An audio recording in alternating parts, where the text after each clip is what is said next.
Alright, sorry in advance for the giant mess, but I haven't cleaned in a while. Just had a pen blow up on me.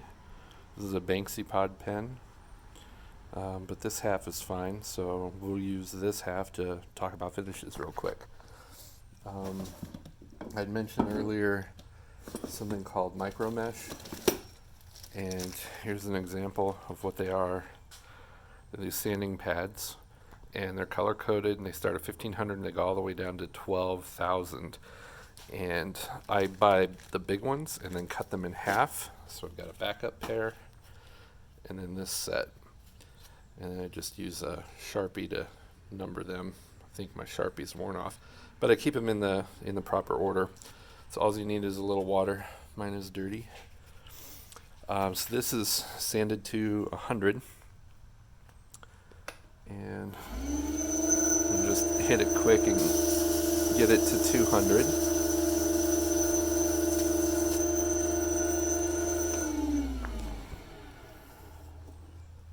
So it's pretty smooth, but you can definitely see lines, especially when you're working with resin. You'll often see these sanding lines, and you'll want to get rid of those.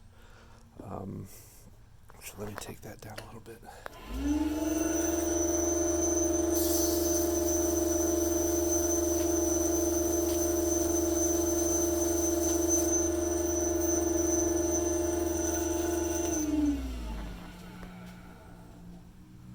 So it looks pretty good. What a lot of people will do at this point is hit the blank with some denatured alcohol, which will give you an idea of what it looks like when it's polished up. I just use this stuff I got from I don't know where, and because I'm only one-handed right now, I normally will apply this with a paper towel, but I'm trying to hold the phone. So with that, you can see the colors and the shine a little bit, and that'll be what it looks like when it's oiled or polished. So you said you go to 220, and that is probably the minimum I would go. I also use 320, and then somewhere in here I've got 400. So I'll usually do 100, 220, 320, 400, and then I'll hit it with the micro mesh pads, but we'll skip those few steps just so you can see here. So what you do is you just take the top one, the first one, get it wet, and then you just put it on there and work it a little bit back and forth. And really all this does is it takes off those really deep scratches. And do it a couple of times.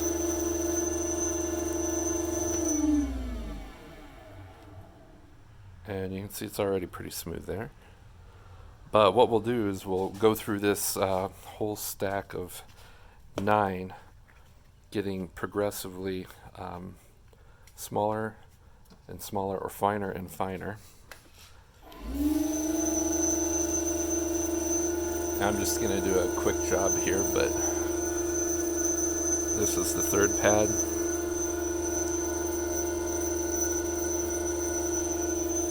Number 4.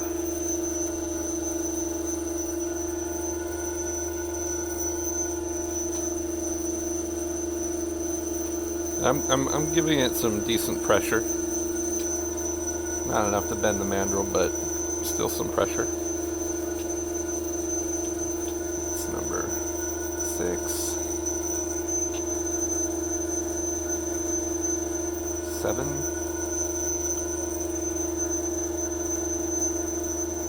8, and this is the last one. And you'll feel them as you use these pads. You can definitely tell that the number 1 feels textured, while when you get down to the number 9, it doesn't feel like sandpaper at all. It's smooth as glass, but that's by design. You want to go through all of the steps in order to knock off tiny bits here and tiny bits there of the little crevices. I'm just drying it real quick. So if we try to zoom in a little bit, you'll see that there are still some marks on it, but they're not nearly as deep or as bad as they were before. That's probably just because I didn't really do a great job doing this. Just for demo purposes, wanted to show you. Another thing that a lot of people will do is they will use something like boiled linseed oil, and they'll just apply that with a little paper towel. And this works especially well when you're using wood or a hybrid, because the wood or the hybrid portion of it takes the oil very well. Sorry, I'm a complete mess here, but okay, just get a little oil on it, turn up the speed, and hit it. Looks nice and shiny, and then I'll just take off the excess oil.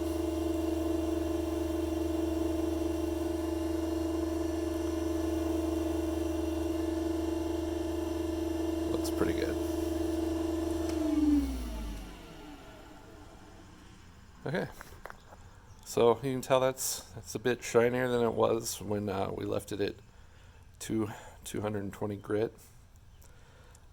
There's another method that is used in conjunction with these micromesh pads, and that is to use CA. And CA is just super glue. But there are several different viscosities, I think is the right word. You have thin, which is almost like water. You have medium, which is what this is. It's a little bit thicker. And then you've got thin, medium, heavy, thick. It's more like a syrup. I usually use the medium on finishes. Every once in a while, the thin comes in handy for something like this. Had I dripped a little thin on here and then hit it with activator, which basically just hardens the CA within a few seconds, I'll show you. Then the thin, because it's very watery, it soaks into these little pores and crevices. And then when you hit it with a couple of squirts of the activator, you can see it's turned a little bit white here. I may have just sprayed too much. But that hardens the CA right away. Okay, so when we're doing CA as a finish, we're basically going to apply that same principle, except we're going to CA, I'm getting paper towel ready, in thin layers, and then micromesh those thin layers. So let's set this down here for 1 second. There we go. So all I do usually is fold over the paper towel and then just get a bit of CA on there. I know you can't really see it very well. But then, using the lathe at the slowest setting, I'll apply the CA kind of in a back and forth fashion like that, and it'll leave on a very, very thin layer. And I'll spray it with activator in between each layer and probably give it 5 or 10 seconds to dry, and then I'll apply more CA to the paper towel, and then I'll just do it again. And you're going to hear all sorts of different techniques on this, on how much CA to use, what type, what brand. This is just stick fast. Some people swear by Mercury Flex. It's really up to you. And how many layers of this that you put on. I tend to do at least 4 and sometimes up to 10 layers of CA. And this works a lot better with 2 hands, by the way. Just to make sure that I've got enough CA on there to protect the pen, to fill any cracks in wood or hybrid, and that there's enough CA left on it when you go and micro mesh it. So that's dry already. And you can see it's got a really good shine to it, but you can also see the marks from the CA as it rotated around on that paper towel. So at this point, since we've got CA on here, what we'll do is start the micro mesh process again with the lowest grit first, the number 1 pad, and we'll work our way up at high speed. We'll work our way all the way up to the last pad. And again, you don't want to do it too long on each grit because you'll wear all of the CA off. So that's kind of why I tend to do 10-ish layers, because I like to be able to make sure that I'm getting this really smooth and knocking down any little bump or hill. And then by the time we get down to the last one, we're left with nothing but a very smooth glass-like CA polish on here. A couple more. And again, I'm doing this kind of quick. Normally it's about a 5-minute process to do the CA application, and another 5 minutes or so, maybe a little less, to do these micro mesh pads. You play around with it, you'll find what works for you. And then one more pad.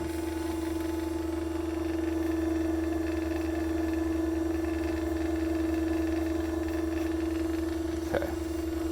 And I'll just dry it. I'll take a look. There. So that's quite a bit shinier than it was when we had left it at just 200. And this has a nice clear finish on it. And then a lot of people at this point, after doing the CA and getting it all taken care of, is they'll use something like a car plastics polish and shine it up a little bit more.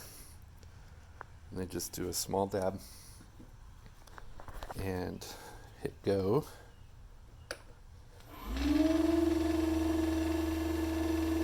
Sorry.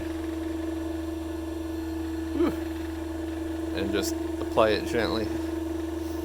You don't want to do this for too long or put too much pressure, because I've actually on many occasions melted the CA on wood from doing this too long or putting too much pressure.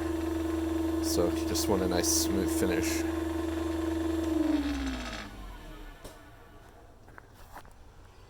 So there you go. Another trick that I use that I have only ever told one dude was use Rain-X. After all of this, do a drop or two of Rain-X on the paper towel, and then hit the blank with Rain-X real quick, and then buff it dry real quick. And it just adds a nice shiny feel and an extra layer of protection to the blank. Take off the mandrel.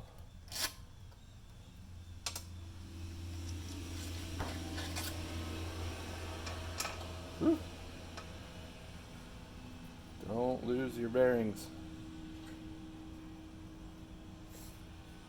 Okay, so here's another thing that happens often when you're using CA to do a finish. You're probably going to get it glued to the bushing. And there's a ton of different tips on how to not do this. The easiest one for me is just to let it happen and then tap it on the lathe a little bit until it loosens. And sometimes it takes a few extra taps.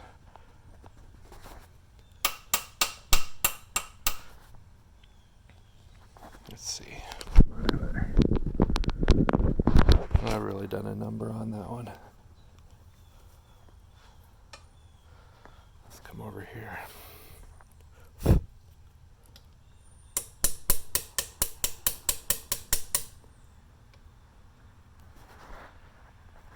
And just give it a little wiggle and a twist. It pops off. So then, at this point, You may have little ledges of CA that were attached at the top or at the bottom, and you just want to take some 220 or even 400 sandpaper like this and just gently knock those edges off, because once you apply pressure in your pen press to put the pieces together, if there's any little piece of CA sticking up here, it's going to cause a crack or a bubble in the CA that's attached to the blank, and you don't want that. So do the other side, see, like that. You want to take that stuff off so it's a lot more smooth. And this is a bad example because the blank blew up and everything kind of sucks here. But there. So then at the end of all that, provided you've got a decent blank, you'll end up with something that looks pretty shiny, has a nice smooth finish on it, and it's nice and protected. There's one other polishing or finishing actually there's two more I can tell you about real quick. The first is a combination of three things. It's 1/3 linseed oil, 1/3 denatured alcohol, and then the last thing is 1/3 of clear shellac. So you mix all those together, and what you end up with is this stuff called shine juice. And this is what I made yesterday, but my denatured alcohol has evaporated, so I'm just going to eyeball in a new third. Okay. And there's what you get, this really kind of funky, gross looking concoction. But what you'll do is you'll dip a paper towel in there, and then as your blank is rotating at high speed, you're rubbing and causing friction. And what that does is the denatured alcohol evaporates off, and it leaves behind it a mix of the shellac and the boiled linseed oil, and that will create a what's called a friction polish finish. And you can do that multiple times. It's really up to you how many times you want to do that, what you want it to look like, how much of a feel of wood you want versus something that's not wood. And see here, this is a friction polish that I did on my handle when I first got my lathe. So you can see it's a little shiny, but it's not as shiny as CA. Then the last thing that you can do is you can try something like this. This is diamond paste, and it comes in a variety of grits, just like the micro mesh. Starts at 1K, 2K, 15, 50, and then 80K. And all you would do here, pretend that's held down and spinning, is that you would take a little bit of this diamond paste in each grit and rub it along, kind of using your fingers to work it in, and then paper towel it clean, and then move on to the next grit.